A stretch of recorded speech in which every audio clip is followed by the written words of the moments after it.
You've both been dismissed then from the education, and that's financially actually hit you both, I think, isn't it? I mean, you're not on board, you're on MEA, but that didn't carry any salaries. That's what, £11,000 or so lighter immediately.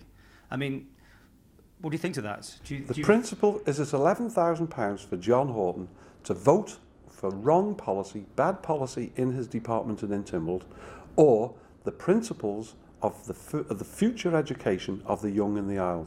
And I support the latter. I support preschool education, and I'll do that to the bitter end. I think it's important. I mean, absolutely. I mean, we were both aware of the risks that were involved. We were not.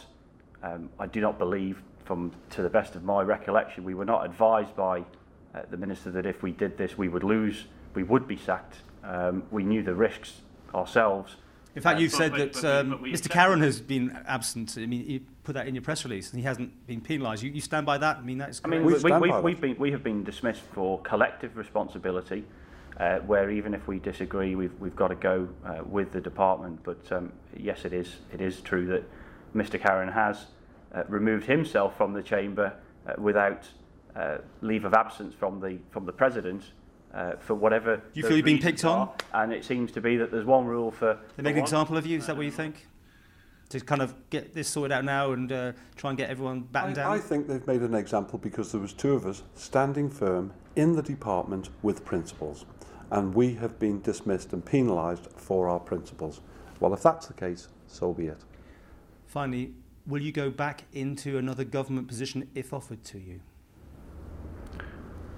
Well, I mean, it's. I think this particular is a very good question, and I think this issue has raised that very point of collective responsibility. But I think we've had a pretty bad time in education overall, and I think that'll be a matter that we'll have to reflect on if that opportunity does come or not. So if they offered something, would you? I mean, you would have to think about it before. I'd have to consider it.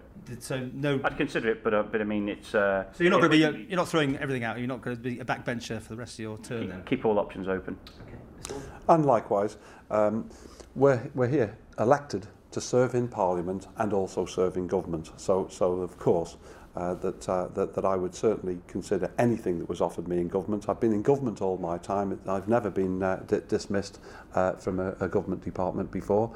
Principles are principles. We've explained ourselves in that. So I would certainly consider anything that's offered me, because days move over and matters move on. And of course, this island, vitally important, has to move forward.